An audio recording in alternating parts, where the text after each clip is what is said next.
మన ప్రభు అయిన యేసుక్రీస్తు పరిశుద్ధమైన నామంలో ఈ బైబిల్ స్టడీ కార్యక్రమంలో ఈరోజు రాత్రి దేవుని వాక్యం వింటున్న దేవుని బిడ్డలందరికీ కూడా హృదయపూర్వకమైన వందనాలు.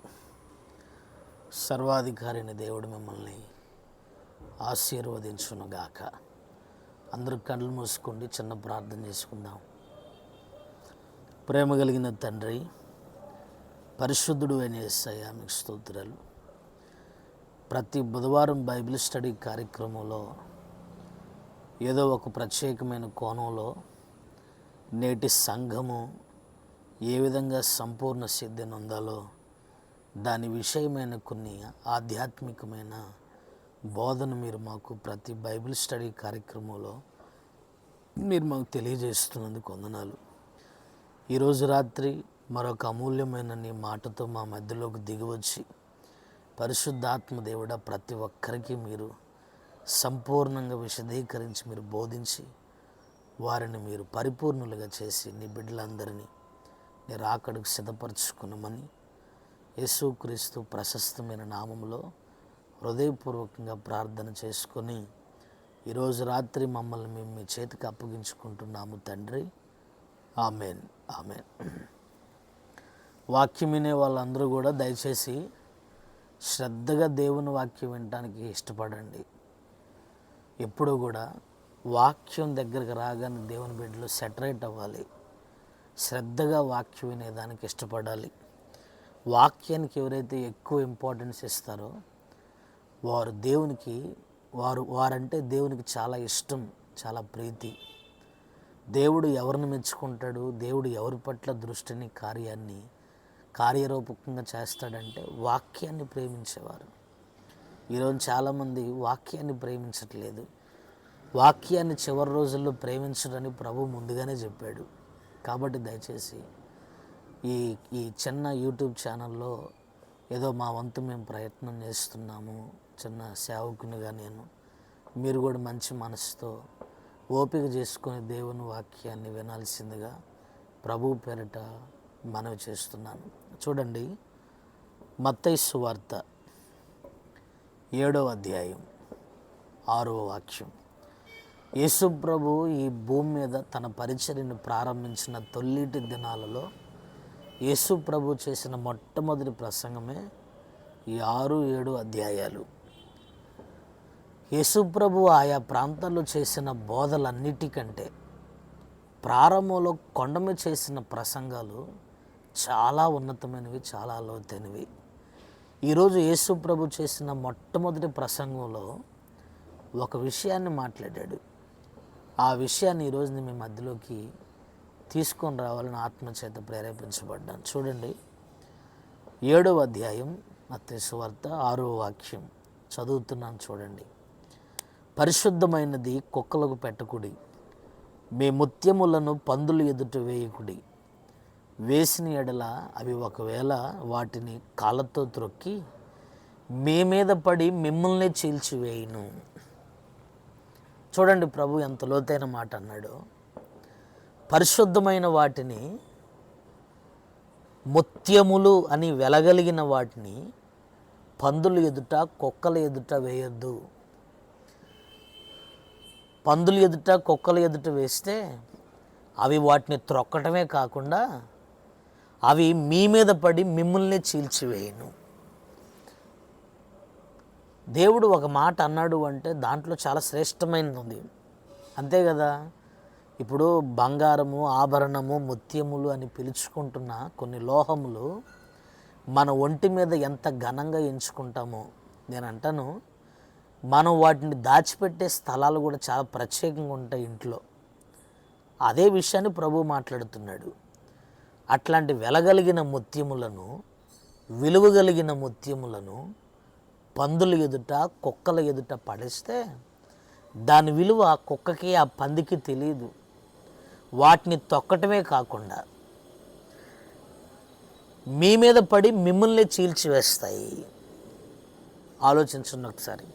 ఇప్పుడు ఇక్కడ ప్రభు మనకు చెప్తున్న మాట ఏంటంటే, ఈ వచనంలో మీరు ప్రత్యేకంగా తీసుకోవాల్సిన సబ్జెక్ట్ ఏంటంటే మీ ముత్యములను కుక్కల ఎదుట పందుల ఎదుట దయచేసి పారవేయొద్దు.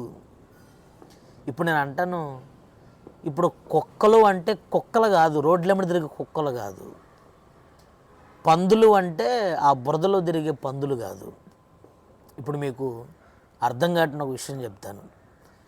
12 మంది శిష్యులు యేసుప్రభు దగ్గరకు వచ్చి, బోధకుడా, హేరోదు నిన్ను చంపజూచుచున్నాడు అని అంటే, ఆ వర్తమానం ఎవరైతే తీసుకొని వచ్చారో ఆ తీసుకొని వచ్చిన వారితో ప్రభు ఇలాగంటున్నాడు, పోయి ఆ నక్కకు చెప్పండి, పోయి ఆ నక్కకు చెప్పండి, ఈరోజు రేపు నేను స్వస్థత కార్యాలు చేస్తాను, ఎల్లుండి నేను సంపూర్ణ సిద్ధి నొందుతాను, అప్పటి వరకు ఆ నక్క నన్ను ఏమీ చేయలేదు. నేను అంటాను, హేరోదుని ఎందుకు యేసుప్రభు నక్క అన్నాడు? నక్క స్వభావాలు హేరోదులో ఉన్నాయి కాబట్టి హేరోదుని హేరోదు అని పిలవకుండా ప్రభు నక్క అని అన్నాడు. అట్లానే ఇక్కడ చూడండి, ఒక మనిషిలో తెలియకుండానే కుక్క స్వభావాలు, పందుల స్వభావాలు పనిచేస్తాయి. ఈ రోజున క్రొత్త నిబంధన సంఘములో యేసుక్రీస్తు రక్తము చేత కడగబడిన వారి జీవితంలో ఈ స్వభావాలు చోటు చేసుకునే ప్రమాదం కూడా ఉందని ప్రభు మొట్టమొదటి ప్రసంగంలోనే చెప్పినాడు. అంటే ఇప్పుడు ప్రభు రాకడ కొరకు ఎవరైతే ఎదురు చూస్తున్నారో, ఈ చివరి దినాల్లో ఎవరైతే భక్తిని, రక్షణని భయముతో, వణుకుతో కాపాడుకుంటున్నారో వాళ్ళకేం చెప్తున్నాడంటే, మీరు పొందుకున్న రక్షణ జీవితం వెలగలిగిన ముత్యము. నీ జీవితమే ఒక ముత్యం, నువ్వే ఒక ముత్యము, నీ బ్రతుకు ఒక వెలగలిగిన బంగారు ఆభరణం. దయచేసి నువ్వు ముత్యము లాంటి ఆ గొప్ప రక్షణ జీవితం, నీ కుటుంబం, నీ పరిస్థితులు, నీ అనుకూలతలన్నింటినీ కూడా దయచేసి పందుల స్వభావం కలిగిన వారి ఎదుట, కుక్క స్వభావాలు కలిగిన వారి ఎదుట నీవు అయోగ్యమైన విధి విధానము లేని వారిగా, దానివిగా నువ్వు మార్చబడొద్దు. అవి మిమ్మల్ని చీల్చివేస్తాయి. చాలా జాగ్రత్తగా ఉండాలి. మీకు అర్థం కావటానికి చెప్తాను చూడండి. ఎఫెసీయులకు రాసిన పత్రిక, 2వ పేతురుకు రాసిన పత్రిక చూడండి. 2వ పేతురు రాసిన పత్రిక 2వ అధ్యాయం 22వ వాక్యాన్ని ఒకసారి మీరు నోట్ చేసుకోండి. కుక్క స్వభావం ఏంటో, పంది స్వభావం ఏంటో దైవజనుడైన పేతురు అక్కడ రాశాడు. కుక్క స్వభావం ఏంటి? ఏదైతే అంతకుముందు కక్కిందో దాన్ని వెనక్కి తిరిగి మరలా దాన్ని తినేస్తుంది, అది కుక్క స్వభావం. పంది స్వభావం ఏంటి? అది అంతకుముందు బురదలో ఉంది, అది ఎవరో వెళ్ళి కడిగారు, మరలా అదే బురదలోకి వెళ్ళి మరలా బురద చేసుకుంటుంది పంది. ఇప్పుడు ఈ మాట మీకు అర్థమైందా? దైవజనుడైన పేతురు ఎందుకు అంటున్నాడు? ఈ రోజున చాలామంది వీటిని పోలి ఉన్నారు.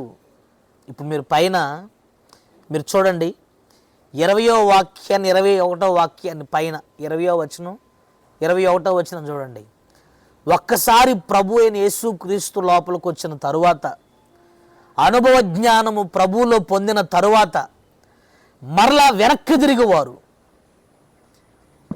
భక్తి విషయంలో సంపూర్ణ సిద్ధి నొంది ఆ భక్తిలో సాగిపోకుండా కుక్క వలె తన వాంతికి తిరిగినట్లు, పంది వలె మరలా వెళ్ళి బురదలోకి వెళ్ళి మైలు చేసుకున్నట్లు ఈరోజు నా స్వభావాలతో దేవుని బిడ్డలు నడిపించబడతా ఉన్నారు. కానీ వాక్యం చెప్తున్న మాట ఏంది? ఇదిగో యేసుక్రీస్తుని నమ్ముకున్న నీవే ఒక ముత్యం, నువ్వు పొందుకున్న రక్షణే ఒక ముత్యం. దయచేసి శ్రేష్టమైన గొప్ప భక్తి కలిగిన జీవితాన్ని, భక్తి కలిగిన ఆ గొప్ప కార్యరూపకమైన నీ ప్రవర్తనను ఆ పందుల స్వభావాలతో, ఆ కుక్క స్వభావాలతో మీరు నడిపించబడొద్దు. చూడు, నువ్వు అలా నడిపించబట్టమే కాకుండా అదే స్వభావాలు నీ మీద పడి నిన్ను చీల్చివేస్తాయి. బిలాము అదే విధంగా తయారయ్యాడు. అదే వ్యసనం బిలాము మీద పడి బిలాముని చీల్చివేసింది ఆ యొక్క ప్రవర్తన. సౌలు ఒక భయంకరమైన కుళ్ళు కుతంత్రం అనే స్వభావాల మీద తన బంగారం ముత్యం లాంటి తన ప్రతిష్టతని పడేసుకున్నాడు. అదే స్వభావం సౌలుని చీల్చివేసింది. గుర్తుపెట్టుకో, ఈ రోజున నీవు చేస్తున్న భక్తి కలిగిన జీవితము ముత్యమును పోలి ఉన్నది. ముత్యమును ఏం చేస్తాం మనం? ఆ వెలగలిగిన ఆభరణం ఏం చేస్తాం? ఇంట్లో దాచిపెట్టుకోవటం కూడా చాలా గోప్యంగా, ఒంటి మీద వేసుకోవటం కూడా చాలా వైభవంగా, హుందాతనంగా. అలానే యేసు ప్రభు వచ్చేంతవరకు కూడా మన రక్షణ జీవితాన్ని, మన భక్తి కలిగిన జీవితాన్ని ఒక ఒక ఒక వెలగలిగిన ముత్యమై ఉన్నది అని మీరు చాలా జాగ్రత్తగా నడుచుకోవలసిన బద్దులై ఉన్నారు. ఇప్పుడు చూడండి, అసలు యేసు ప్రభు ప్రత్యేకంగా మీ ముత్యములను పందుల ఎదుట, కుక్కల ఎదుట పారవేయొద్దు. అసలు ఈ పరిశుద్ధ గ్రంథంలో ముత్యము అని ఏ చోట గ్రంథస్థం చేయబడిందో అక్కడ కొన్ని ఆత్మీయ లక్షణం గ్రంథస్థం చేయబడింది. ఒక 2-3 విషయాలు, ఒక 4 విషయాలు నేను మీకు తెలియపరుస్తాను. యేసు ప్రభు ముత్యములను పందుల ఎదుట, కుక్కల ఎదుట పారవేయద్దు అన్నాడు అంటే అసలు ముత్యము అని అసలు ఏ ఆత్మీయ లక్షణాలకి పోల్చి పరిశుద్ధమైన దేవుడు ఈ పరిశుద్ధ గ్రంథంలో గ్రంథస్థం చేయబడ్డాడో ఒక 4 విషయాలు మీకు తెలియపరుస్తాను. ఇప్పుడు నేను 4 విషయాలు చెప్పేటప్పుడు అల్లా కూడా ఆ ముత్యము అని పిలువబడుతున్న ఆత్మీయ గుణాన్ని నువ్వు చాలా జాగ్రత్తగా ఏ విధంగా నువ్వు దాన్ని కాపాడుకోవాలి, ఆ ముత్యము లాంటి ఆ శ్రేష్టమైన ఆధ్యాత్మికమైన ఆ స్వభావాన్ని కుక్కల ఎదుట, పందుల ఎదుట ప్రభు పడేయొద్దు అన్నాడు అని నువ్వు దాన్ని చాలా జాగ్రత్తగా గమనించి ఈ బైబిల్ స్టడీ కార్యక్రమం ద్వారా నీ ఆధ్యాత్మికమైన లోతు మరింత నీ వేళ్ళు తన్నుకునేటట్లుగా ఈ ఉపదేశం నీకు ఉపయోగపడును గాక. చూడండి, సామెతల గ్రంథం 8వ అధ్యాయం 11వ వాక్యాన్ని చదువుతున్నాను. చూడండి, జ్ఞానము ముత్యముల కన్నా శ్రేష్టమైనది, విలువ కలిగిన సొత్తులేవియు దానితో సాటి కావు. ఇక్కడ చూడండి, జ్ఞానాన్ని గురించి చెప్పాలంటే సొలొమోను తర్వాతే. ఎందుకంటే ఈ భూమి మీద అసలు జ్ఞాన సంపూర్ణుడు అని ఈ భూమి మీద నెలకొల్పబడిన ఒకే ఒక వ్యక్తి సొలొమోను మహారాజు. అందుకనే జ్ఞానం గురించి చెప్పాలంటే, దాని గురించి బోధించాలంటే సొలొమోను ఒక్కడే. లెస్సైన జ్ఞాని అని పిలువబడుతున్న మన ప్రభు అయిన యేసుక్రీస్తుకు ముందున్నవాడు ఈ సొలొమోను. ఆయన చూడండి, జ్ఞానాన్ని ముత్యముతో పోలుస్తున్నాడు. జ్ఞానాన్ని ముత్యముతో పోలుస్తూ అసలు ముత్యమే ఒక వెలగలిగిన ఒక ఉన్నతమైన క్షోభ. ఇప్పుడు నేను చెప్పే ముత్యాలు ఆ చేతికి పెట్టుకున్న ఉంగరాల్లో ఒక రాయి ఉండిద్ది, అర్థమవుతుందా? కెంపు, తరకము, అర్థమవుతుందా? డాళ్ళు, కొన్ని పేర్లతో కొన్ని రాళ్ళు ఉంటాయి. నేను చెప్పేది ఆ రాళ్ళు గురించి కాదు. నేను చెప్పేది నువ్వు పెట్టుకున్న మెడలో ఉన్న హారంలో ఉండే రాళ్ళు గురించి కాదు. యేసు ప్రభు ముత్యములు అని పరిశుద్ధ గ్రంథంలో వేటిని అంటున్నాడో నువ్వు చాలా జాగ్రత్తగా గమనించు. చూడండి, జ్ఞానము ముత్యంతో పోల్చి అంతకంటే శ్రేష్టమైంది జ్ఞానము అని అంటున్నాడు సొలొమోను. పాయింట్ నెంబర్ 1, ఈ రోజున యేసుక్రీస్తు వచ్చేంతవరకు కూడా సంఘానికి, సేవకుడికి విశ్వాస జీవితం చేస్తున్న నీకు జ్ఞానము ఒక ముత్యం. ఈ జ్ఞానం నీకు సంపూర్ణంగా, అవలక్షణంగా లేకుండా లక్షణంగా నీలో సమృద్ధిగా ఉంటేనే పాపం విషయంలో జీవితం కలిగి ఉంటావు. ఆధ్యాత్మికమైన విషయంలో నువ్వు చాలా వివేచనాస్పదంగా నిలిచి ఉంటావు. జ్ఞానము ఒక ముత్యం. దేవుని బిడ్డలు చాలా జ్ఞానంగా నడుచుకోవాలి. మీరు ఒకసారి యాకోబు రాసిన పత్రిక 3వ అధ్యాయం 15వ వాక్యాన్ని ఒకసారి మీరు నోట్ చేసుకోండి. అక్కడ 2 రకాల జ్ఞానం ఉన్నాయి. ఒకటి ఏంటి ఆ జ్ఞానం గురించి యాకోబు చాలా లోతుగా చెబుతున్నాడు. పైనుండి వచ్చింది కాదు అది. ఒకటి లోక జ్ఞానం. చూడండి, 2 కదిలిస్తే కనుక ఈ భూమిలో ఉన్న అన్ని ఖండాల గురించి చెప్పండి అంటే చెప్పేస్తారు. అర్థమవుతుందా? మనుషుల గురించి చెప్పమంటే చెప్పేస్తారు. ఈ లోకములో ఏదైతే వైభవంగా ఉన్నాయో వాటిని గురించి చెప్పమంటే చెప్పేస్తారు. ఈ రోజున ఒక్కొక్కరికి ఒక్కొక్క కోణంలో జ్ఞానం ఉంది, అది లోక జ్ఞానం. దేవుని బిడ్డల్లో ఈ లోక జ్ఞానం కూడా పనిచేస్తుంది. అక్కాజల్లు ఇద్దరు మాట్లాడుకుంటున్నారు, మరి మనకి భర్త లేడు, మనం ఈ సోయారులోనే ఉండాల్సి వస్తుంది, లోక మర్యాద ప్రకారం వెళ్ళి మనం తండ్రితో శయనించుదాము రమ్ము అని ఒకరినొకరు ఉరికొల్పుకుంటున్నారు. అంటే అడ్జస్ట్మెంట్ జీవితం అన్నమాట. ఈరోజు చూడండి, మీరుంటున్న స్థలాలలో రాజీ పడక కొన్ని పనులు చేయక తప్పదు. ఫతీఫర్ ఇంట్లో కూడా యేసేపు ఉన్నాడు, రాజీ పడే కొన్ని సందర్భాలు ఉన్నాయాడ, కానీ రాజీ పడలేదు. ఉన్న ప్రతి చోట ఏ విధంగా జ్ఞానంగా నడుచుకున్నాడో మీకు బాగా తెలుసు. ఈరోజు చాలామందికి లోక జ్ఞానం ఎక్కువైపోయింది, లోక సంబంధమైన తెలివితేటలు ఎక్కువైపోయినాయి. దేవుని బిడ్డలకి ఉండకూడదు. ఒకడికి వాక్యంలో జ్ఞానం ఉండదు,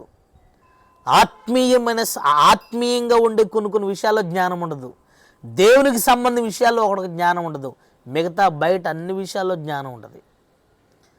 దాని గురించి నాకు తెలుసన్నా, దీని గురించి నాకు తెలుసన్నా, అందరి గురించి నాకు తెలిస్తే కొంతమందికి జ్ఞానం ఎక్కువైపోయి, అర్థమవుతుందా, తెలివితేటలు ఎక్కువైపోతే మనిషికి ప్రమాదం, జ్ఞానం ఎక్కువైపోతే ప్రమాదం. అప్పుడు ఎదుటోడిని కూడా సతాయిస్తారనమాట ఆ మనుషులు. నాకు అది తెలుసు, నాకు ఇది తెలుసు, నాకు అది తెలుసు, నాకు ఇది తెలుసు అని. రెండోది మీరు అక్కడ మీరు నోట్ చేసుకోండి, ఇంకోటి దెయ్యముల జ్ఞానం కొంతమందిలో పనిచేస్తుంది. దెయ్యముల జ్ఞానం అంటే బ్రాకెట్లో నోట్ చేసుకోండి, అల్లరి నీచ కార్యాలు. అల్లరి నీచ కార్యాలే దెయ్యముల జ్ఞానం. కొంతమంది చూడండి, అల్లరితో కూడిన ఆటపాటలు. ఇప్పుడు మీకు ఇంకా అర్థం కావాలంటే భక్తిహీనత చూసిన భక్తిహీనత. యేసు ప్రభువులో ఉండి కూడా ఒక సమర్పణ కలిగిన భక్తి చేయకుండా అల్లరగా చిల్లరగా నడుస్తూ ఉంటారు చూసిన కొంతమంది. దెయ్యం పట్టినాడు అన్నమాట వాడు. అందుకే మేము కొంతమందిని చూసి వారి యొక్క ప్రవర్తన చూసి నీకు దెయ్యం పట్టిందని. కొంతమంది ఇళ్ళల్లో వేరే విధంగా బాధ్యత రహితంగా నడుచుకుంటున్నప్పుడు పెద్దవాళ్ళు ఏమంటారంటే, నీకు దెయ్యం పెట్టి చచ్చును, నీకు దెయ్యం బట్టి పిల్లని సతాయిస్తున్నావురా నువ్వు, నీకు దెయ్యం బట్టి మమ్మల్ని సతాయిస్తున్నావు నువ్వు. దెయ్యం పట్టినోడు ఓ అని గట్టిగా అరవడు. ఇంట్లో వాళ్ళని, అర్థమవుతుందా, పీల్చుకొని తింటూ ఉంటారు కొంతమంది, ఇంట్లో వాళ్ళని ఏడిపించుకొని చేస్తూ ఉంటారు కొంతమంది. దెయ్యం పట్టినోడు వాడు. దెయ్యం పట్టిన వాళ్ళు ఇళ్లలో ఉంటారండి కొంతమంది. వాడు బాగానే ఉంటాడు, 3 పూటలు తింటాడు, ప్రశాంతంగా తిరుగుతాడు. వాడి వల్ల ఆ ఇంటికి సమాధానం ఉండదు. ఆ వ్యక్తి వల్ల ఆ ఇంటికి సంతోషము, సమాధానం, ఆ వ్యక్తి వల్ల ఆ భార్యకి పిల్లలకి నెమ్మది ఉండదు. దెయ్యం పట్టడం ఇది లోక జ్ఞానము, దెయ్యాల జ్ఞానం అన్నమాట. ఇది భయంకరమైన అల్లరి, చెడ్డ కార్యాలు, నీచ కార్యాలు అన్నమాట. దేవుని నమ్ముకున్న బిడ్డల కుటుంబాల్లో ఏలుబడి చూసిన దరిద్రం మీద అంతా కూడా నీచ కార్యాలు. కొంతమందిలో లోక జ్ఞానం పనిచేస్తుంది, ఇంకొంతమందిలో దెయ్యముల జ్ఞానం పనిచేస్తుంది. మనలో ఉండాల్సింది ఏంటి? దైవజ్ఞానం అండి. సొలొమోను దగ్గర అన్నీ పెట్టినాడు దేవుడు. ఏమడుగుతున్నాడు? 1 రాజుల గ్రంథం 3వ అధ్యాయంలో ఏమడుగుతున్నాడు? కోరుకో, నీకు బలం కావాలా, ఐశ్వర్యం కావాలా, సింహాసనం మీద నీకు కావలసిన ఏయువులు కావాలి, శత్రువుల ప్రాణం కావాలా? సొలొమోను అడుగు, పేరు, ఘనత, కీర్తి, ప్రఖ్యాతి నేను నీకు ఇస్తాను. అన్ని ఈవులు, అన్ని సొత్తులు ముందు పెట్టినాడండి దేవుడు సొలొమోనుకి. సొలొమోను అంటున్నాడు, అయ్యా మాకు ఏమొద్దు, జ్ఞాన వివేక హృదయాన్ని నాకు ఇవ్వండి చాలు, జ్ఞాన వివేక హృదయాన్ని నాకు ఇవ్వండి. సొలొమోను కలిగి ఉంది, అర్థమవుతుందా, లోక సంబంధమైన సొత్తులు కాదు, కుటుంబం ఇచ్చిన సొత్తులు కాదు, మీ అమ్మగారి నుండి నీకు పంపిన సారి కాదు. ఈ రోజున దేవుని బిడ్డలో సంఘము, సేవకుడు కలిగి ఉండవలసింది ఏంటంటే దైవ జ్ఞానం ఒక ముత్యం, దాన్ని చాలా జాగ్రత్తగా కలిగి ఉండాలి మనం. అది కలిగి ఉంటేనే ఏ విధంగా నడుచుకోవాలి, ఏ విధంగా నడుచుకోకూడదు అర్థమవుతుందా. ఈ చివరి దినాల్లో మరింత జాగ్రత్తగా ఉండటం ఎలా, ఆ జ్ఞానం మనల్ని నడిపిస్తుంది. మీరు చూడండి, మొదటి రాజుల గ్రంథం 3వ అధ్యాయం 28వ వాక్యాన్ని ఒకసారి మీరు నోట్ చేసుకోండి. అక్కడ ఏదో ఒక తీర్పు తీర్చాడు సొలొమోను. అక్కడ చూడండి ఏమంటున్నాడు, జనాలు మొత్తం ఏమంటున్నారు, అసలు ఈ తీర్పు చాలా జ్ఞానయుక్తమైంది. పోతా పోతా వెళ్తున్నవారు అనుకుంటా ఉన్నారు, సొలొమోను సొలొమోను మహాజ్ఞానయుక్తమైన వాడు అని చెప్పుకోవటమే కాకుండా అక్కడున్న ప్రజలందరూ కూడా జ్ఞానయుక్తమై ఉన్న సొలొమోనుకు భయపడ్డారట. గుర్తుపెట్టుకో, ఎప్పుడైతే నువ్వు దైవ జ్ఞానం కలిగి ఉంటావో నీ చుట్టూ ఉన్న వాళ్ళు నీకు భయపడతారు, నీ చుట్టూ ఉన్న వాళ్ళు నీకు రెస్పెక్ట్ ఇస్తారు. దైవ జ్ఞానం కలిగి ఉన్న బిడ్డలు చాలా ప్రత్యేకంగా ఉంటారండి. దైవ జ్ఞానం కలిగి ఉన్న బిడ్డలు చాలా అర్థమవుతుందా, ఒక శ్రేష్టమైన హుందాతనం కలిగి ఉంటారు. ఆటోమేటిక్ ఎదుటోడు రెస్పెక్ట్ ఇవ్వాలన్న మనస్సాక్షి ఎదుటోళ్ళలో పనిచేస్తుంది. అల్లతో కూడిన అనుభవాలు, భక్తిహీనతమైన అనుభవాలు, నీచంగా తెలివి ఎక్కువైపోయిన లోక జ్ఞానం ఈ విధంగా నడుచుకుంటూ ఉంటే నీకు రెస్పెక్ట్ ఉండదు. ఒక సేవకుడు నాకు ఫోన్ చేసి అంటాడు, అర్థమవుతుందా, నేను మొన్నదాకా ఆడ తిరిగి వచ్చాను, ఇప్పుడు రేపొద్దున ఆడకు పోవాలి, ప్రార్థన చేయన్నా, యాడికి పోవాలి, వేరే దేశానికి నేను వెళ్తా ఉన్నాను. ఎప్పుడు చూడు వాడు మొత్తం ఆ దేశం ఈ దేశం తిరగాలన్న ఆశే కానీ అసలు దేవుడు ఇచ్చిన మనుషుల్ని సంపూర్ణ సిద్ధింపజేసి రాకడకు సిద్ధపరచాలన్న ఇంకిత జ్ఞానం ఈరోజు సేవకుల్లో లోక జ్ఞానం అనమాట. నాకు అది తెలుసు, నాకు ఇది తెలుసు, నాకు వాళ్ళు తెలుసు, నాకు వీళ్ళు తెలుసు. దైవ జ్ఞానం నీలో ఉందా? దైవజనుడికి దైవ జ్ఞానం సంపూర్ణంగా ఉండాలి. ఇక్కడ చూడండి, సొలొమోను చూసి భయపడ్డారంట. ఈ రోజున కొంతమంది సేవకులను చూస్తుంటే విశ్వాసులు కూడా రెస్పెక్ట్ ఇవ్వట్లేదండి. విశ్వాసులు కూడా రెస్పెక్ట్ ఇవ్వట్లేదు. ఏందిరా మీ అయ్యగారితో అట్లా ప్రవర్తిస్తున్నావు అని అంటే, అసలు ఆయన అయ్యగారిలా ఉంటేనే కదా. ఒక దైవజనుడికి ఉండవలసిన హుందాతనం దైవజనుడికి లేదు, విశ్వాసులకు ఉండవలసిన హుందాతనం విశ్వాసులకు లేదు. మన చుట్టూ ఉన్న వాళ్ళు మనకి ఎప్పుడు భయపడతారు తెలుసా? దేవుని జ్ఞానము మనలో నిలిచి ఉన్నప్పుడు. ఒకసారి మీరు దానియేలు గురించి మీరు ఆలోచించండి. ఆ కోటలో ఎవరు నిలబడగలుగుతారని జ్ఞానుల్ని, శాస్త్రుల్ని, అర్థమవుతున్న అనేకమైన తెలివి కలిగిన వాళ్ళందరినీ ఆ శూషణ కోటలోకి తీసుకొని వచ్చారండి. అయితే అక్కడ ఏం జరుగుతుందంటే, రాజుగారికి ఒక కళ వచ్చింది. ఆ కళ ఏదో మర్చిపోయినాడు రాజుగారు ఎప్పుడైతే ఆ కళభావం మర్చిపోయిన తర్వాత ఎమ్మంటనే నా దగ్గర మహాజ్ఞానులు ఉన్నారు కదా అని వాళ్ళందరిని పిలిపించినాడు.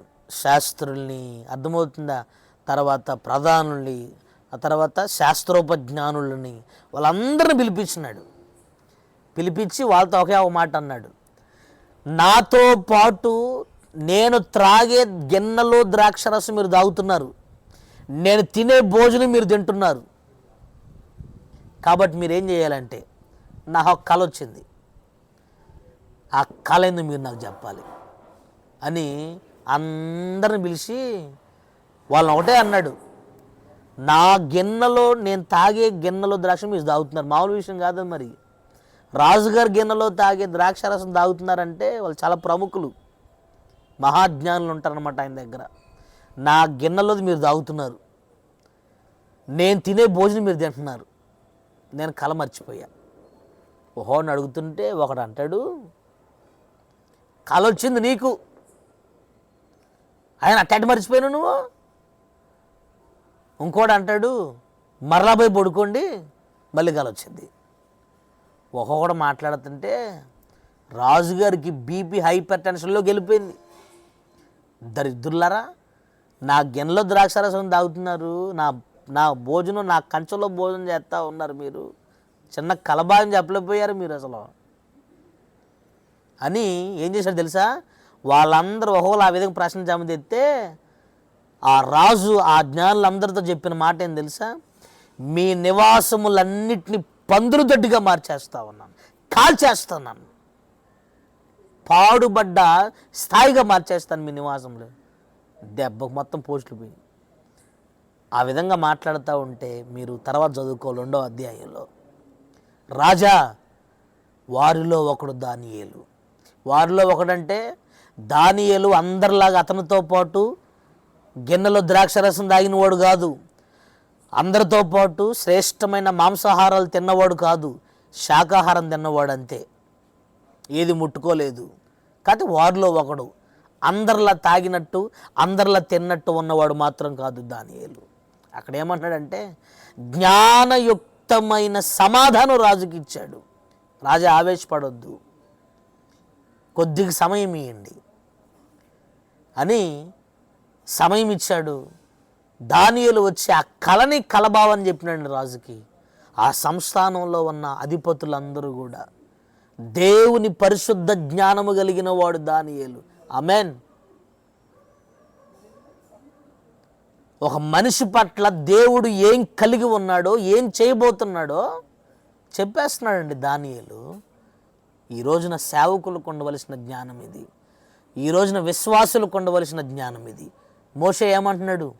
రేపొద్దున నా దినాలు ఎలా ఉండబోతున్నాయో నాకు తెలియపరచు. తినటం, పడుకోవటం, పనులు చేసుకోవటం. ఇప్పుడున్న ఉద్యోగాలు రేపు ఉంటాయి అనుకుంటున్నారా మీరు? కరోనా వచ్చి మీకేం గుర్తు చేసిందో మీకు బాగా తెలుసు. రూపాయ, ఉద్యోగము, ప్రాణము మీ సొత్తు కాదు. జాగ్రత్తగా ఉండాలి. కలిగి ఉన్న రక్షణ చాలా జాగ్రత్తగా కాపాడుకోవాలి. ఎలా? దైవ జ్ఞానము నీలో నిలిచి ఉండాలి. పరిశుద్ధమైన జ్ఞానం కలిగిన వాడు దానియేలు అని. యోసేపును గురించి ఏముంది ఫతేఫర్ దగ్గర? అసలు ఫతీఫర్ యొక్క విషయంలో కలగజేసుకొని ప్రతి విషయంలో ఆశ్చర్యకరమైన సమాధానాన్ని మాట్లాడుతుంటే ఫతీఫర్ చేతుకున్న ఉంగరాలను తీసి అర్థమవుతుంది యోసేపుకు తొడిగినాడండి. అక్కడ రాసిపెట్టిన మాట, దేవదూతల జ్ఞానము కలిగిన వాడు, పరిశుద్ధమైన దేవుని జ్ఞానం కలిగిన వాడు యోసేపు అని. చుట్టుపక్కల నవ్విన వాళ్ళందరూ కూడా వాళ్ళందరికీ పై స్థానంలో ఉన్నతమైన స్థాయిలో నెలకొల్పబడినాడు యోసేపు. దేవుని జ్ఞానం ఎవరిలో ఉంటుందో నా దేవుడు వారిని ఉన్నతమైన స్థాయిలో నిలుపుతాడు. మీరు ఇంటికి వెళ్ళిన తర్వాత చదువుకున్న దానియేలు గ్రంథంలో 2వ అధ్యాయంలో ఎప్పుడైతే ఆ సమాధానం, ఆ కళ, భావం చెప్పినాడో అందరికంటే హెచ్చు చేశాడంట దానియేలుని. ఆమేన్. ఎంత బాగుందండి ఆ మాట. 2వ అధ్యాయం 48వ వాక్యం. దానియేలు గ్రంథం 2:48. అందరికంటే దానియేలుని రాజు హెచ్చు చేశాడంట. ప్రత్యేకమైన సింహాసనాన్ని ఇచ్చినాడంట రాజు. దేవుడు నిన్ను, నీ కుటుంబాన్ని, నీ పిల్లల్ని, నీ స్థాయిని హెచ్చించాలంటే, నీ సంఘాన్ని దేవుడు హెచ్చించాలంటే, నిన్ను హెచ్చించాలంటే నా దేవుడు దైవ జ్ఞానం కలిగి ఉండు, దేవుని జ్ఞానం కలిగి ఉండు. యూట్యూబ్ జ్ఞానం, టీవీ జ్ఞానం, రీల్స్ జ్ఞానం, కామెడీ జ్ఞానం, సినిమాల జ్ఞానం, సినిమా హీరోల జ్ఞానం, రాజకీయ నాయకుల జ్ఞానం, ఆ పార్టీ ఈ పార్టీ, ఎలక్షన్ల జ్ఞానం, లోక జ్ఞానం, అర్థమవుతుంది. ఇవన్నీ వద్దు, నీకు అసలు అవసరం లేదు. ఈ సోదెవరలు మొత్తం నీకు అవసరం లేదు. దేవుని జ్ఞానం నువ్వు కలిగి ఉండు, నా దేవుడు నిన్ను హెచ్చించునుగాక. జ్ఞానం గురించి ఎన్ని విషయాలు ఉన్నాయండి పరిశుద్ధ గ్రంథంలో. జ్ఞానం వల్ల ఇల్లు కట్టబడును, జ్ఞానము కలిగిన మాట, అర్థమవుతుందా, సార్థకత కలిగిన ఇంపైన స్వాస్థ్యము, ఎన్నున్నాయి. ఈరోజు ఆ జ్ఞానంలాగే కదా కుటుంబాలు పాడైపోయేది. దేవుని జ్ఞానం కుటుంబాల్లో ఉంటే ఎందుకు అరుచుకోవటాలు, తిట్టుకోవటాలు, అసమాధానం, పద్దాల, లేనిపోని దరిద్రమైన వాతావరణం, అల్లరి, నీచ కార్యాలు, భక్తిహీనత, ఇవన్నీ ఎందుకు చోటు చేసుకుంటాయి అసలు కుటుంబాల్లో, సంఘాల్లో? దేవుని జ్ఞానం. ఎవరి జ్ఞానం? 1 కొరింథీయులకు రాసిన పత్రిక 1వ అధ్యాయం 31వ వాక్యం. ఆయనే జ్ఞానము. ఆమేన్.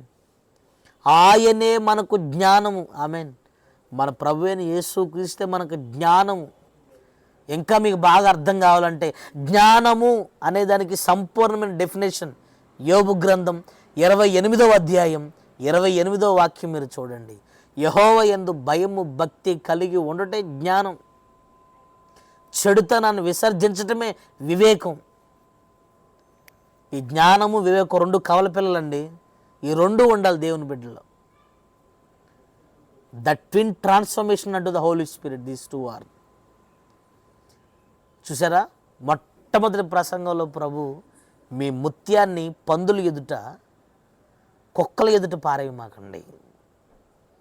ఇప్పుడు ఇండైరెక్ట్ ప్రభు ఏమంటున్నాడు, ఈ పందులు కుక్కలు పనిచేస్తే మీ చుట్టూ ఉంటాయి, మీ ఇంట్లో ఉంటాయి, మీ ఆఫీసులో ఉంటాయి, చదువుకునే చోట ఉంటాయి, మీ ఇంట్లోనే ఉంటాయి. నువ్వు మాత్రం దయచేసి దైవ జ్ఞానం అనే ఆ ముత్యాన్ని వాటి మధ్యలో పడే మాకు, వాళ్ళ మధ్యలో పడే మాకు. నువ్వు ఆఫీసులో 100 ఉంటాయి, వాళ్ళ మధ్యలో పడే మాకు నువ్వు దైవ జ్ఞానం అనే ముత్యాన్ని. చూడండి, సామెతల గ్రంథం 20వ అధ్యాయం 15వ వాక్యం. బంగారును విస్తారమైన ముత్యములను కలవు. బంగారము ముత్యం విస్తారంగా కలవు. చూడండి, అక్కడ ఒక మాట, ఇక్కడ ఒక మంచి ఆత్మీయత ఉందండి. తెలివిని ఉచ్చరించు పెదవులు అమూల్యమైన సొత్తు. ఇందాల ఏమన్నారు, అసలు జ్ఞానం అంటే ముత్యమే, కానీ ముత్యము కంటే శ్రేష్టమైనది జ్ఞానం అన్నాడు. ఇందాల ముత్యమును జ్ఞానముగా ఎంచినాడు. ఇక్కడ చూడండి, విస్తారమైన బంగారం ముత్యము కలవు. ఇప్పుడు ఈ ముత్యమును ముందు పెట్టుకొని ఈ ముత్యము దేనితో, ఈ ముత్యము దేనికి సొత్తు, ఈ ముత్యము దేనితో సమానం అంటే అక్కడ చూడండి, తెలివిని అనుసరించి ఉచ్చరించు పెదవులు అమూల్యమైన సొత్తు. అంటే తెలివి కలిగిన సమాధానం, తెలివిని ఉచ్చరించు పెదవులు ఒక ముత్యం, తెలివిని ఉచ్చరించు పెదవులు ఒక ముత్యం, అదొక ముత్యాలు. పాయింట్ నెంబర్ 1, దైవ జ్ఞానమే ఒక ముత్యం. పాయింట్ నెంబర్ 2, తెలివి కలిగిన ఉచ్చారణ చేసే పెదాలే ఒక ముత్యములు. కొంతమంది నోరు తెరిస్తే అసలు ఎదుటోళ్ళకి క్షేమకరం కాదు, వాడికి క్షేమకరం కాదు, వాళ్ళకి క్షేమకరం కాదు. ఈ రోజున దేవుని బిడ్డలు నిజంగా ఇవి ఆత్మీయులు కారా అని తేల్చేది ఎక్కడో తెలిసిన, ఒక 2 నిమిషాలు ఆ వ్యక్తితో మాట్లాడితే సరిపోతుందండి. అందుకనే యోబు గ్రంథంలో జాగ్రత్త, నీ పెదవుల వెంబడే సాక్ష్యం వస్తుంది అంటాడు. నా మాట గుర్తుపట్టండి, నీ పెదవుల వెంబడే సాక్ష్యం బయటకు వస్తుంది అని. దేవుని బిడ్డలు తెలివి కలిగిన ఉచ్చరించు పెదవులుగా ఉండాలండి. మన నోట్లోంచి వచ్చే ప్రతి మాట ఒక ముత్యం అంటున్నాడు. మన నోట్లోంచి వచ్చే ప్రతి మాట, తెలివి కలిగిన ఉచ్చరించే పెదవులు ఒక ముత్యం. ఏందో కొంతమంది నోరేసుకొని పడేస్తా ఎంత. అదే నిన్న సింహం గురించి మాట్లాడేటప్పుడు హుందాతనం గురించి మాట్లాడాను. ఆ హుందాతనం గురించి మాట్లాడినప్పుడు నిజంగా 2-3 వ్యక్తులు నాకు ఫోన్ చేసి మాట్లాడారు. నిజంగా హుందాతనం అనే ఒక పదం అన్న చాలా లోతైందన్నది. నేను ఎక్కడ తప్పిపోతున్నానో ఆ హుందాతనం ఒక్క పాయింట్లో దేవుడు నన్ను వెలికి తీశాడు. నిజంగా ప్రార్థన విషయంలో, ఆత్మీయత విషయంలో, దశంభాగం విషయంలో, పరిచర్య విషయంలో, అన్ని విషయాల్లో ఘనంగా ఉంటున్నానన్న వెసులన్న, నువ్వు ఎప్పుడైతే హుందాతనం గురించి కాస్త నీవు లోతుగా వెళ్ళి మాట్లాడావో నేను అక్కడ తప్పిపోతున్నానని దేవుడు నాతో మాట్లాడాడు. దబక్కన నా నోరు నాకేందోనన్నా ఎప్పుడు ఏం మాట్లాడాలో అర్థమవుతుందా, వివేకం లేకుండా దబక్కన మాట్లాడటం. నేను మాట్లాడే మాటకు నా భార్య నాకు విలువీయదు. నేను మాట్లాడే మాటగా నా పిల్లలు నన్ను కింద నుంచి పైదా చూస్తున్నారు. నా పిల్లలు ఇంగ్లీష్ మీడియం చదువుతున్నారు, అర్థమవుతుందా. ఒకళ్ళు 7th, ఒకళ్ళేం 8th. నన్ను డిఫరెంట్గా ఏం డాడీ అన్నట్టుగా చూస్తారు. నిజంగా ఆ ప్రసంగం నన్ను బాగా అసలు బలపరిచింది కాదులే, కానీ నా పాపం ఏంటో నాకు బయటికి తీసుకొని వచ్చేటట్టు చేసింది. చూసారా, నిజంగా ఆ విధంగా వాక్యానికి ఈ రోజున నువ్వు కూడా కట్టబడితే ఎంత బాగుండిద్ది. అతను ఒక గొప్ప వ్యక్తి అయినా కానీ వాక్యానికి వెనువెంటనే అప్పగించుకున్నాడు. ఎందుకు ఈ మాట చెప్తున్నాను? తెలివి కలిగిన ఉచ్చరించు పెదవులు ఒక ముత్యం. నీ నోట్లోంచి వచ్చే ప్రతి మాట ఒక ముత్యం. ఉపయోగం లేకుండా అసలు ఏది మాట్లాడకూడదు. నువ్వు మాట్లాడితే చుట్టూ ఉన్న వాతావరణం బలపడాలి, ఆశీర్వదింపబడాలి, దీవెనను పొందాలి. కొంతమంది నోటి నిండా శాపమే, కొంతమంది నోటి నిండా శాపమే. రోమపత్రికలు అదే అంటాడు పౌలు, వారి నోటి నిండా కళ్ళ నిండా శాపం ఉందంటాడు. ఎందుకు ఉపయోగం లేని మాట? సొలొమోను అంటాడు కదా, విస్తారమైన మాటలలో దోషం ఉండక మానదు. దోషం ఉండినప్పుడు ఏం చేయాలి? తక్కువ మాట్లాడాలి. తక్కువ మాట్లాడరు. కొద్దిగా సరదా ఎక్కువైనా కానీ ప్రమాదమే. అసలు దేవుడు ఏదన్నా కాస్త శ్రమల మధ్యలో తీసుకొని పోతున్నా ప్రమాదమే. లేనిపోని సనుగుడు, లేనిపోని గొనుగుడు. ఎఫెసీలకు రాసిన పత్రిక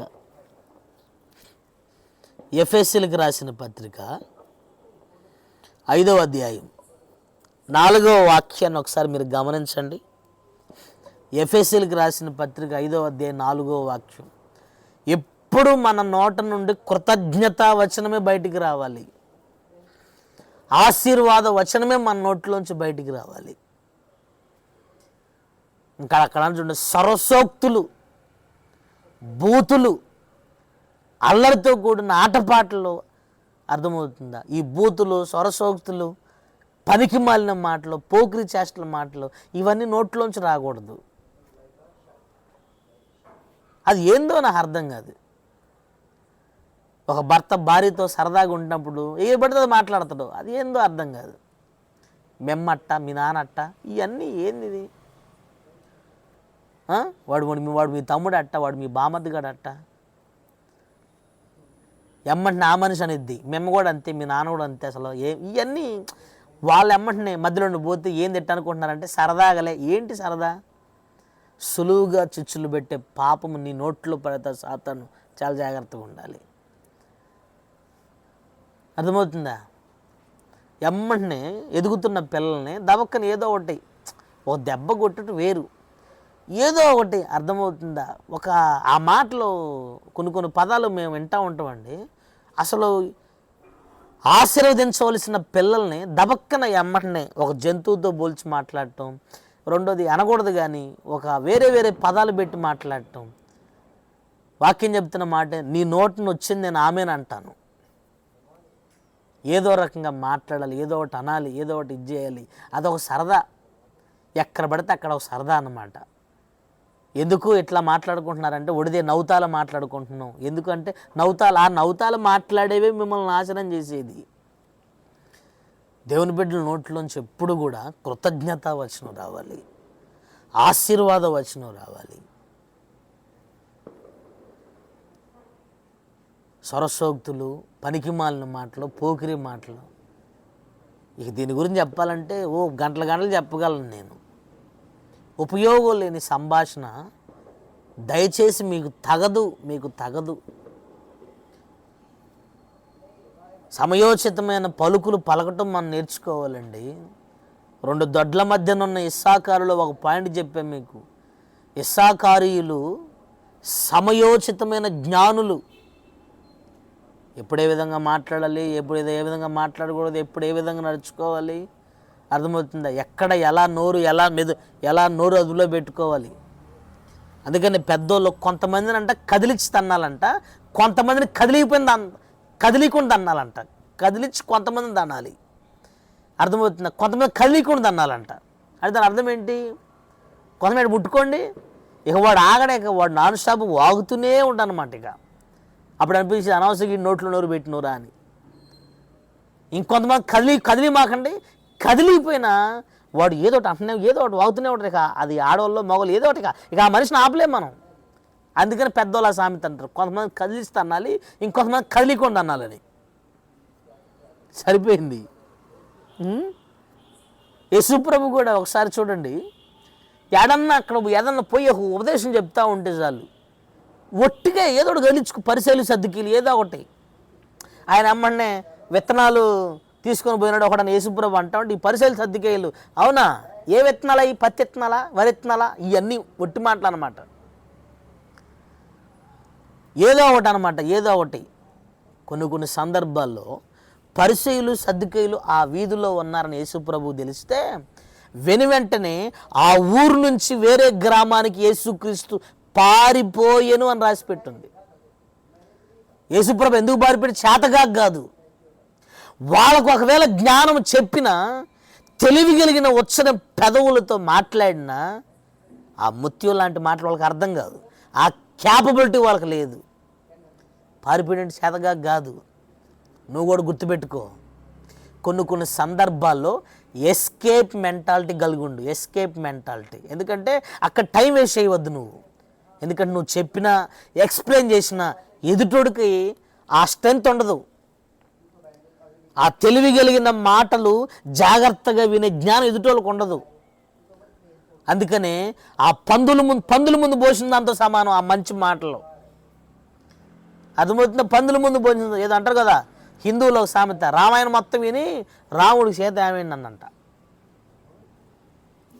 వెంటనే ఉంటారు. అసలు దైవజనుడు బలిపీఠం మీద నిలబడి గంటల ప్రసంగం చెప్తే ఏంది ఆ ప్రసంగం ఏందండి? ఒక్కొక్క మాట ఒక ముత్యం, ఒక్కొక్క మాట ఒక ముత్యం.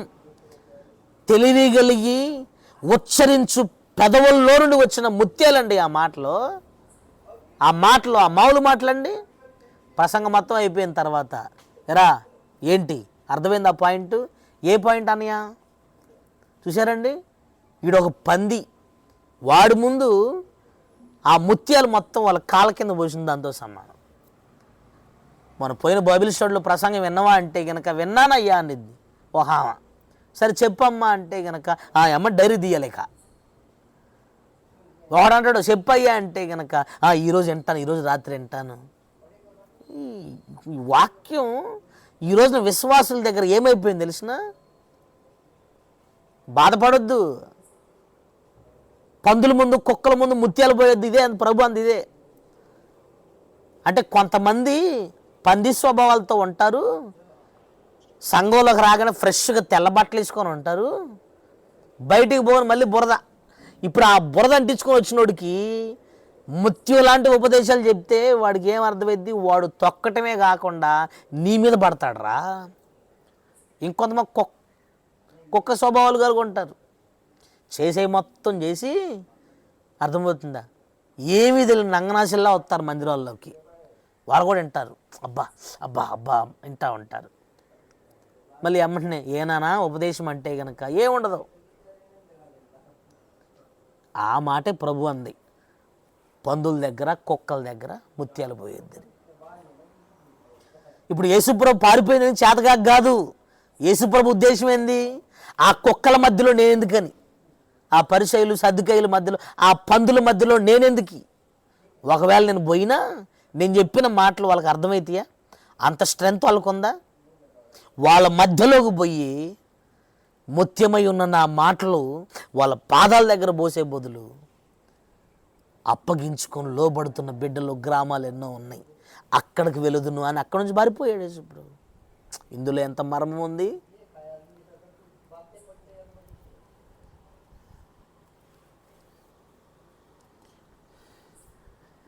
మొదటి కొరింథీయులకు రాసిన పత్రిక 2వ అధ్యాయం 5వ వాక్యం చూడండి.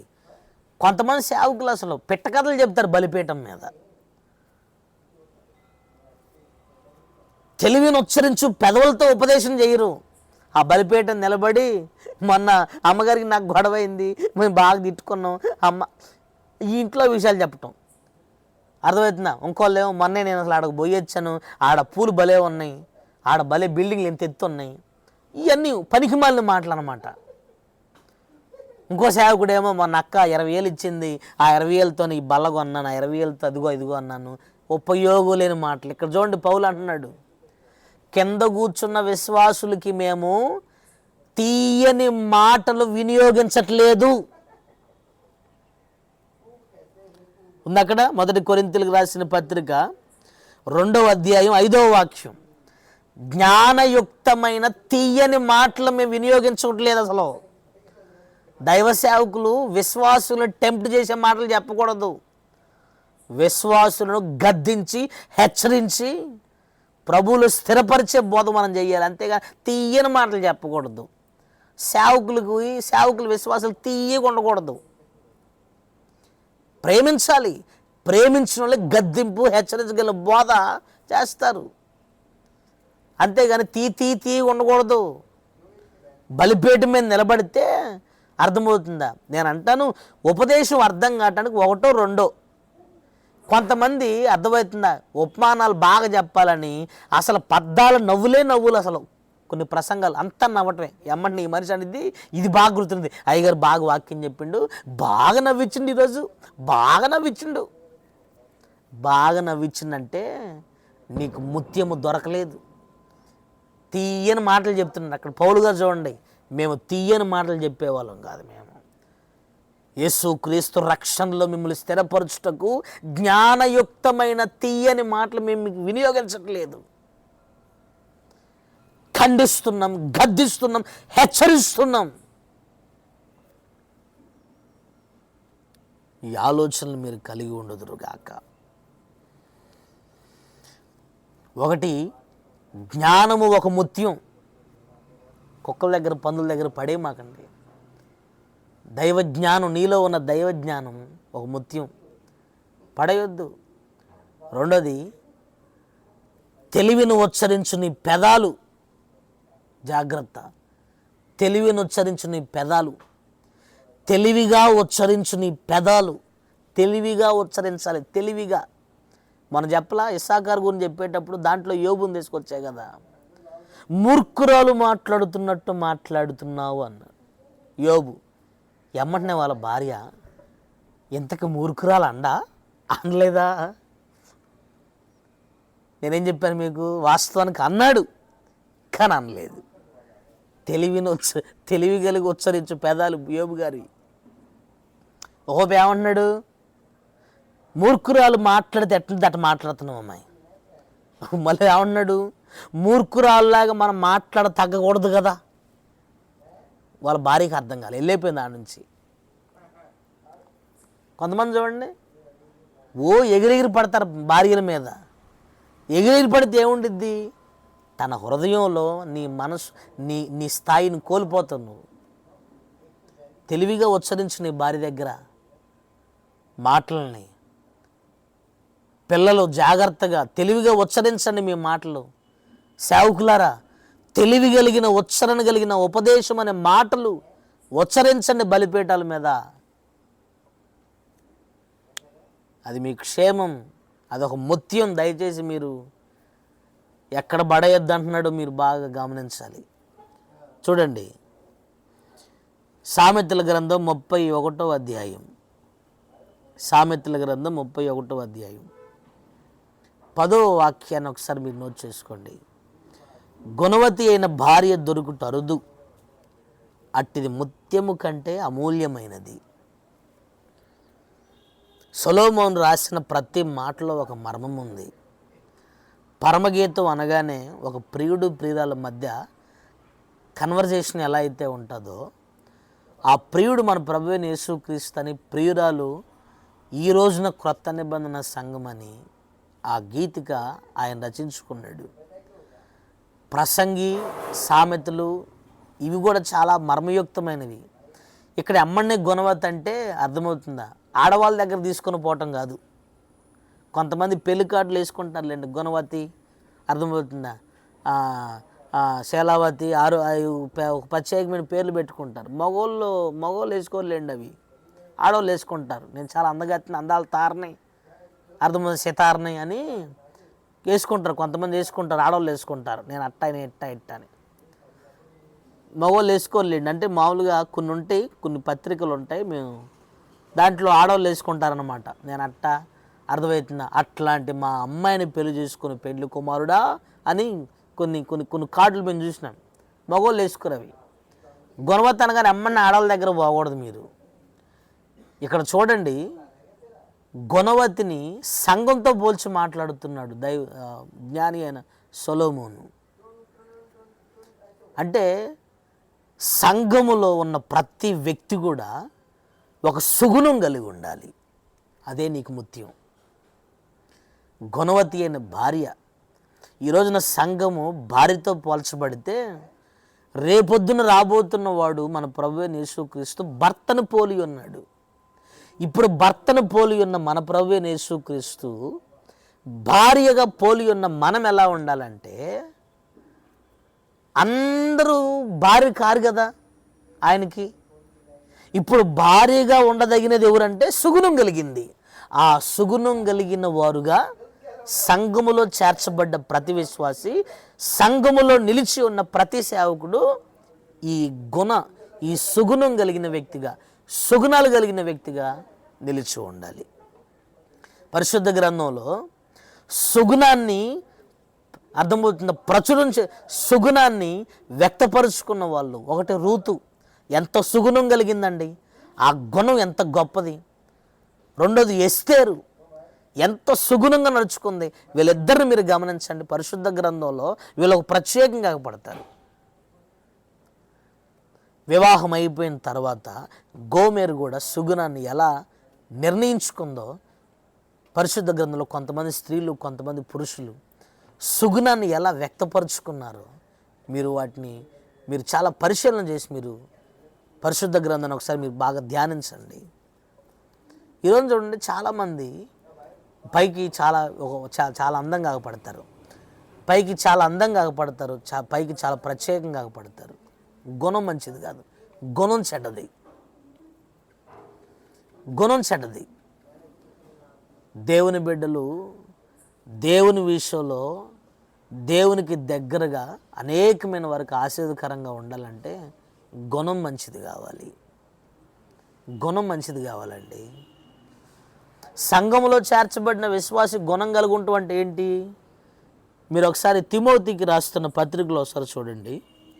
మొదటి తిమోతికి రాసిన పత్రిక 2వ అధ్యాయం 8 నుండి 10 వరకు మీరు 2 వచనాలను మీరు నోట్ చేసుకోండి. 7, 8, 9, 10. ఈ 8, 9, 10 ఈ 3 వచనాలు మీరు చూడండి. అక్కడ పౌలు గారు సంఘములో చేర్చబడిన స్త్రీలు, సంఘములో చేర్చబడిన పురుషులు ఏ స్వభావాలతో ఉండాలో చెప్తున్నాడు అక్కడ. అదే సుగుణాలంటే. 1, ఆడవాళ్ళు ఎలా ఉండాలి? బయటికి ఆడంబరంగా ఎంతెంత జడలో, ఎంతెంత బోర్ జడలో, ఎంతెంత మల్లెపూలు, చేతి నిండా గోరంటాకు, అర్థమవుతుందా? అందరికి ఎప్పుడు ప్రత్యేకంగా ఆగపడాలని వెలగలిగిన బట్టలు, ఒళ్ళంతా ఆగపడే బట్టలు, ఈ విధమైనవి అలంకారముగా కాక మీ గుణము, మీ సత్క్రియని మీరు అలంకారంగా చేసుకోవాలి. ఆలోచించాలి ఒకసారి. పురుషులు సంశయన, కోపాలు. బాబు, మగోళ్ళు అంటే కోపాలు అన్నమాట. మగోళ్ళు అంటే ఇక అర్థమవుతుందా?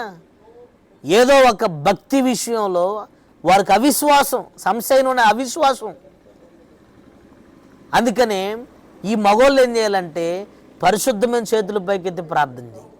ఇక్కడ చాలా ఉన్నతమైన విషయం చూడండి. ఈ మగోళ్ళు భక్తి అన్నీ చేయగలుగుతారు కానీ ప్రార్థన చేయరు. ఈ ఆడవాళ్ళు ఏం తెలిసిన ప్రార్థనలకు పోతారు, ప్రార్థనలు కూడా చేస్తారు, కానీ ఈ లేనిపోని కొన్ని ఈ ఆడంబరాలు కొన్ని మార్చుకోరు. ఈ ఆడంబరాలు కొన్ని మార్చుకోరు ఆడవాళ్ళు. నేను ఒక ప్రాంతంలో వాక్యం చెప్పడానికి పోతే ప్రార్థన చేసేటప్పుడు అర్థమవుతుందా, ఒకటి పిలిచినాడు, వాళ్ళు తెస్తే ఎమ్మటనే వీడు మా యూత్ అన్నారు. నేను వాడు ప్రార్థన చేసినాను.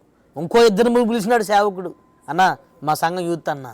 అప్పటికే నాకు కోపం ఎక్కువైపోతుంది. ఎందుకంటే వారి తలలు చూస్తే సీకేసిన తాటికాయ చూసినా, సీకేసిన తాటికాయ, ఈ సీకేసిన తాటికాయ ఎడు జీస్తే అట్టే నిలబడుద్ది కదా. ఒకటి తల అట్టు ఉంటుంది.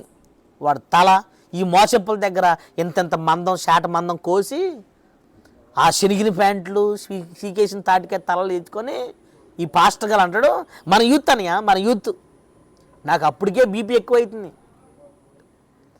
ఈ లోపల అర్థమవుతుంది, ఆడవాళ్ళని పిలిచినాడు.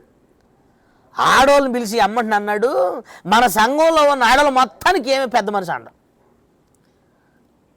ఆ మనిషిని చూస్తే ఎట్టని తెలుసా? నేను అన్నాను, అన్నయ్య ఈ ఊర్లో ఈ మహిళా అధ్యక్ష ఖండం ఏమన్నా ఉందా? మహిళా అధ్యక్ష ఖండం ఏంటని అట్ట అన్నమేంది అని ఆ అమ్మ అంది.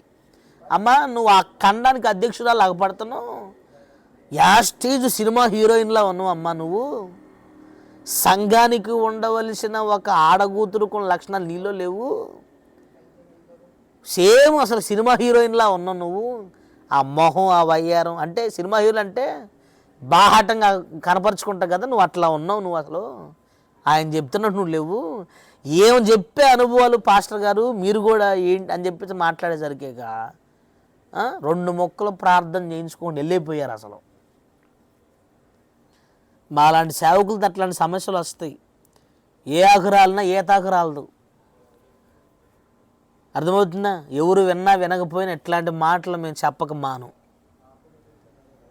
అర్థమవుతుందా? ఎందుకు ఆ మాట ఏ ఆకురాలు ఏ తాకురాలదంటే, ఎవరు విన్నా వినకపోయినా ఈ ఉపదేశంలో ఉండే సంపూర్ణమైన బోధలు చెప్పక సేవకులు మానరు. ఆడంబరంగా ఉంటారు సంఘాలలో. అసలు సుగుణం, ఆత్మీయతలో ఉండే సుగుణం ఉండదు కొంతమందికి.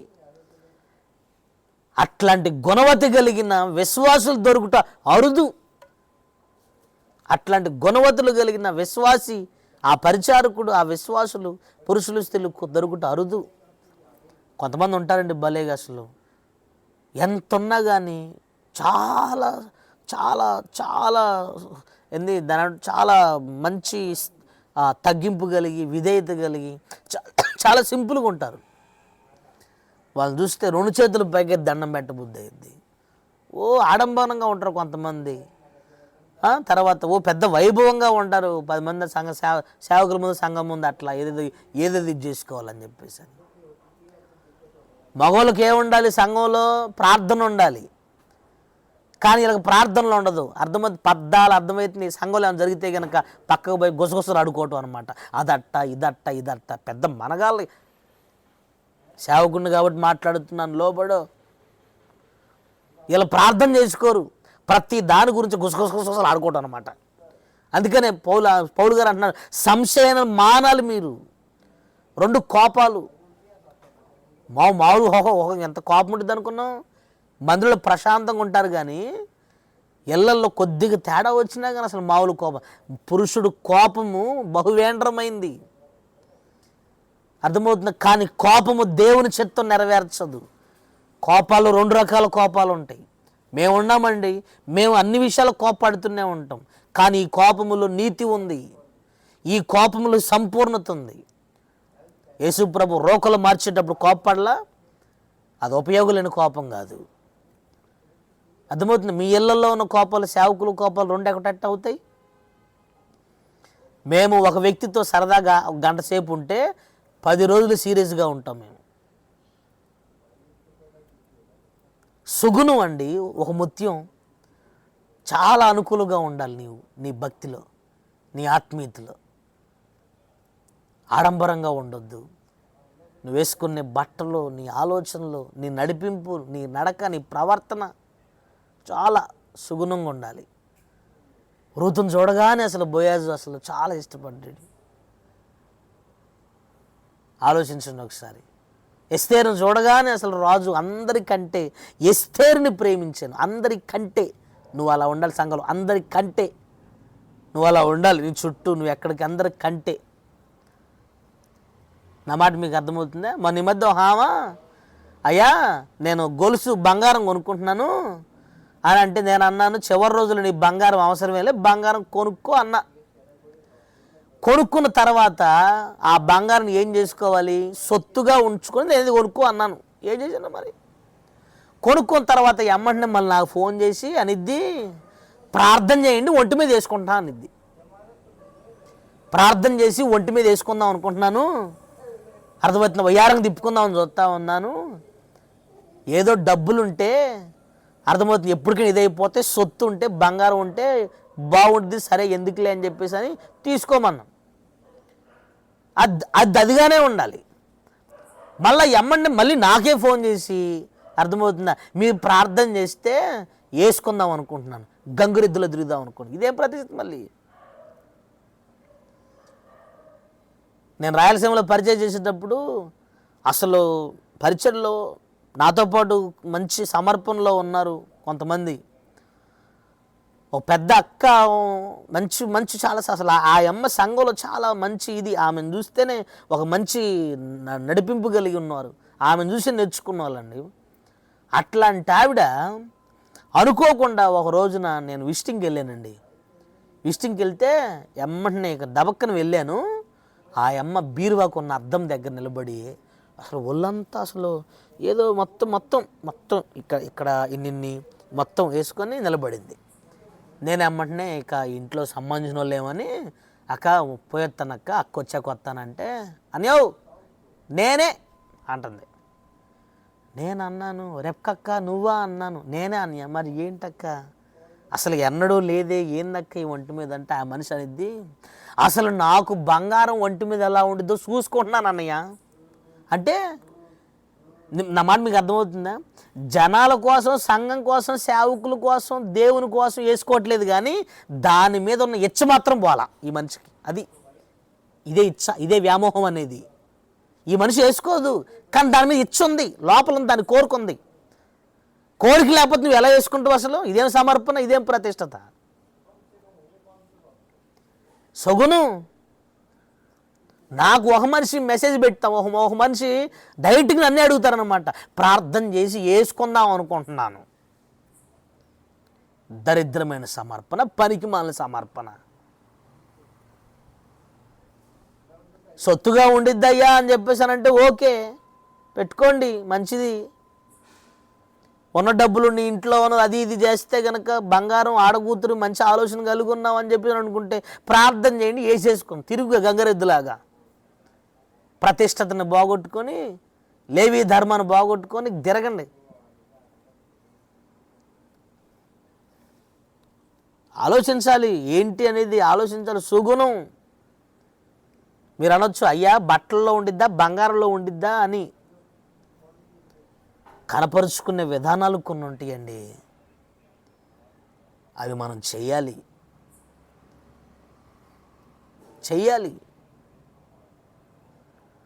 ఇప్పుడుంటున్న పిల్లలను కూడా దయచేసి మీరు సుగుణంగా పెంచండి. ఇంకోటి ఏం చేయొద్దు అని నేను అంటలేదు, కానీ ఆలోచించండి. ఎంతైనా అన్నీ ఉండి మాదిరికరంగా ఉండటంలో గొప్పతనం ఉంది. ఆమేన్. అది కొద్దిగా లోతైన మాట, ఆలోచించండి. ఒక మాట చెప్తాను చూడండి, మత్తయి సువార్త 13వ అధ్యాయం.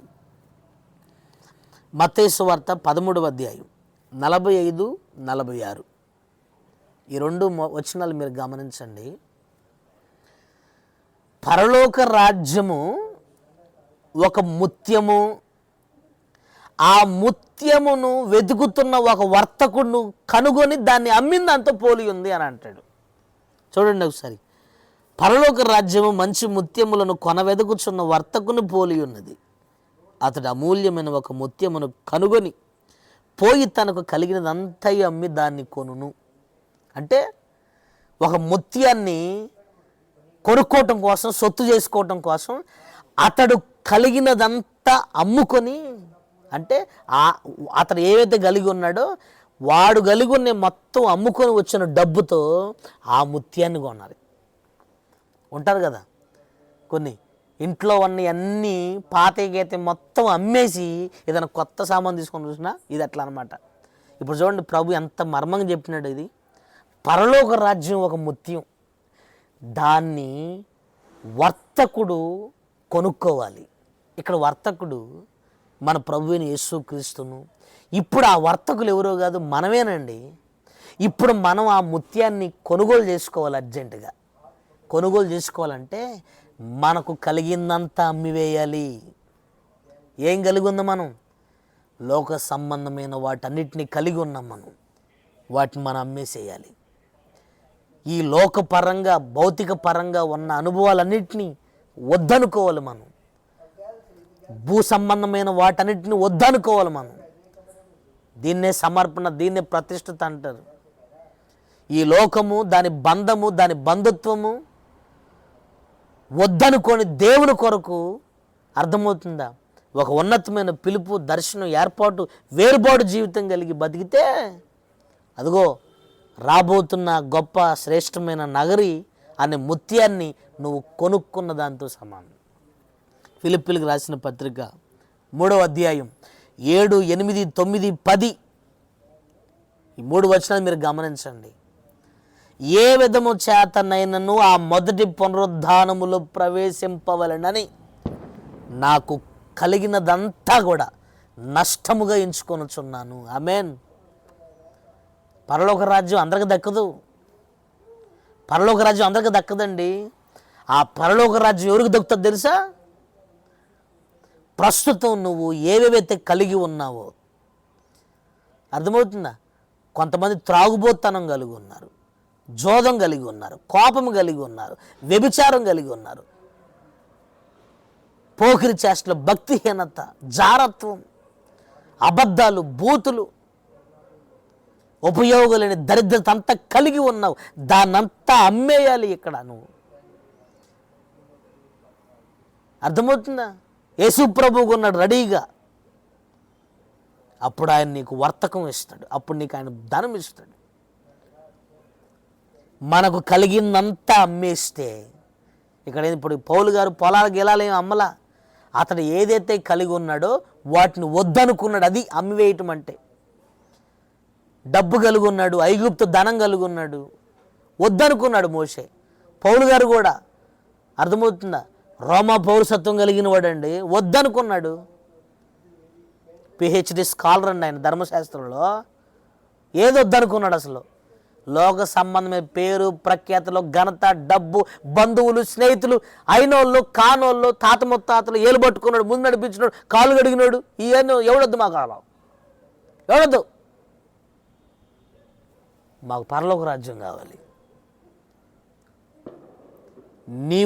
నీవు ఆ పరలోక రాజ్యం అనే ముత్యమును సంపాదించుకున్నట్టుకు ఆ స్థితిలో నువ్వు నడిపించబడదు గాక.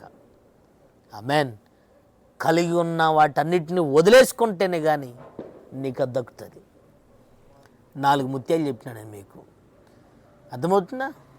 1 జ్ఞానము అనే ముత్యం, 2 తెలివినొచ్చరించు పెదవులు, నీ పెదాల నుండి వచ్చే మాటలు ఒక ముత్యం, 3 సుగుణం, సంఘములో ఒక గుణం కలిగిన విశ్వాసివిగా, గుణం కలిగిన పరిచారకుడివిగా, గుణం కలిగిన సేవకుడివిగా, గుణం కలిగిన నువ్వు ఆధ్యాత్మికుడుగా. 4 మీరు గమనం, పరలోక రాజ్యమే ఒక ముత్యం, దాన్ని సంపాదించుకోవాలి. ఈ ముత్యములను కలిగి ఉన్న మనం దయచేసి వీటిని మీలో ఉండాలి. కుక్కల మధ్యలో, పందుల మధ్యలో, ఈ కుక్కలు పందులు లోకంలో ఉంటాయి, నీ ఉద్యోగంలో ఉంటాయి, నీ ఇంట్లో ఉంటాయి. నేను చెప్తున్నాను ఇంకో మాట, సంఘాల్లో కూడా పనిచేస్తున్నాయి ఇవి. దయచేసి వాటి మధ్యలో వీటిని పాడేమాకండి, మీరే కలిగి ఉండండి. అప్పుడు ఈ ఈ ఈ ఈ ముత్యాలు మిమ్మల్ని ఏం చేస్తాయి అంటే, మహిమ కలిగిన రాజ్యానికి నిన్ను ఒక ఉన్నతమైన వైభవంగా నేను తీసుకొని, అర్థమవుతున్న సిద్ధాపృతంగా దేవుడు నిన్ను మారుస్తాడు. ఆమేన్. ఇవి నీ ముత్యములు. ఈ ముత్యములను కలిగి ఉండదుగాక. ఈ ముత్యమే ఒక బలమైన ఆభరణం, ఒక బలమైన అలంకరణం నీకు. ఈ ముత్యములతో నువ్వు చక్కగా అలంకరించబడితే, నా ప్రభువు వచ్చినప్పుడు నేను చూడగానే నేను వివాహము చేసుకున్నట్లు నాకు ఇష్టం పుట్టించిన ప్రాయము నీకు ఇప్పుడు వచ్చి ఉన్నది అని నిబంధన చేసుకున్న నా దేవుడు నిన్ను రాకడలోకి తీసుకొని, ఆయన నిన్ను నిత్య సీయోనులోకి, నూతన యెరూషలేములోకి నేను తీసుకొని పోవును గాక. ఆమేన్. ప్రార్థన చేసుకుందాం. అందరూ కళ్ళు మూసుకోండి. ప్రేమ కలిగిన తండ్రి, పరిశుద్ధుడు అయిన యేసయ్యా, నీ స్తోత్రాలు, నీ మహాకృప. ఈ బైబిల్ స్టడీ కార్యక్రమంలో ఒక్కొక్క వారం ఒక్కొక్క అనుభూతి కలిగిన బోధను నీ బిడ్డలకు మీరు బోధిస్తున్నారు అయ్యా. మొట్టమొదటి ప్రసంగంలో మీ ముత్యములను కుక్కల మధ్య, పందుల మధ్య, కాళ్ళ మధ్య వేయొద్దు, వాటిని తొక్కేస్తాయి. ఆ పరిశుద్ధమైన వాటిని తొక్కివేయటమే కాదు, అవి మీ మీదే పడి మిమ్మల్ని చీల్చివేస్తాయి. ఏంటి ఆ ముత్యములు? జ్ఞానమే ఒక ముత్యం. దయచేసి వాటిని మీరు పారవేయద్దు. తెలివిగలను ఉచ్చరించు పెదాల్లో నుండి వచ్చే మాటలే ఓ ముత్యం. విస్తారంగా అవి మీరు ఇది చేసుకొని మీరు పాడైపోవద్దు. సుగుణం అనే బుద్ధి, గుణం అనే బుద్ధే ఒక ముత్యం. 4వది పరలోక రాజ్యమే ఒక ముత్యం. ఈ ముత్యములను కలిగి నువ్వు నడిపించబడాలి. ఒకవేళ ఇవి నువ్వు నడిపించబడకపోతే నీవే ఒక కుక్కను పోలిన స్వభావంగా, పందులను పోలిన స్వభావంగా మార్చబడతావని ఈ ఉపదేశములను ఒక ప్రత్యేకమైన కోణాన్ని నీ బిడ్డలకు బోధించావు. యేసు నామములో ఆశీర్వదిస్తున్నాను. ఎంతమంది ఉపదేశం విన్నారో? నిశ్చయముగా ముత్యములను పోలి నడుచుకుందురుగాక, ముత్యములను ధరించుకొని నడుచుకుందురుగాక. నీ బిడ్డలు ఎక్కడ పారవేసుకోకుండా ఈ 4 ముత్యములను కలిగి మహిమ కలిగిన పరలోక రాజ్యాన్ని నిత్యముగా స్వతంత్రించుకుందురుగాక అని మహిమ ఘనత నీకు ఆరోపిస్తూ యేసుక్రీస్తు ప్రశస్తమైన నామంలో ప్రార్థన చేసి అడిగి వేడుకొంచున్నాను తండ్రి. ఆమెన్. తండ్రి, కుమార, పరిశుద్ధాత్మ త్రిత్వములో ఏకత్వమైన యేసయ్య మహిమగల నీ కృప సదాకాలం నీ బిడ్డలకు తోడుగా ఉండి ముత్యములను పోలి రాకడ వరకు నడిపించబడుదురుగాక. ఆమెన్. ఆమెన్. అందరికీ హృదయపూర్వకమైన వందనాలు. మా కోసం, మా పరిచర్య కోసం ప్రార్థన చేయండి. ది అపోస్తలిక్ రూపాంతర మహాసభలు, సంవత్సరాంతక రూపాంతర మహాసభలు మే నెలలో 6, 7, 8, 9 మహాసభలు అండి. ఇవి చాలా పెద్ద ఖర్చుతో ఏర్పాటు చేసే మహాసభలు. తెలిసిన వాళ్ళు మంచిది, తెలియని వాళ్ళు చాలామంది ఉన్నారు. మీ అందరికీ ప్రేమపూర్వక ఆహ్వానం తెలియపరుస్తున్నాను. ఎక్కడ వారైనా దయచేసి మీ అందరు రండి. మీరు ఉండటానికి ఆధ్యాత్మిక 4 రోజులు బలమైన ఉపదేశాల ద్వారా మీరు బలపడటం కోసం మీకు అన్ని ఏర్పాట్లు మీకు చేస్తాము. ఈ స్క్రీన్ ప్లే అవ్వబడుతున్న నెంబర్కి మీరు ఫోన్ చేయండి. ఇక్కడికి రాగానే మీకు ఉండటానికి అన్ని ఏర్పాట్లు, భోజన ఏర్పాట్లు ఇక్కడే చేస్తాము. దయచేసి సభల కోసం మీరు ప్రార్థన చేయండి. సభల్లో పాలు పంపులు పొందండి. రూపాంతర మహాసభలు అయిపోయిన తర్వాత మీరే ఘనమైన సాక్ష్యాలు చెప్పుదురుగాక.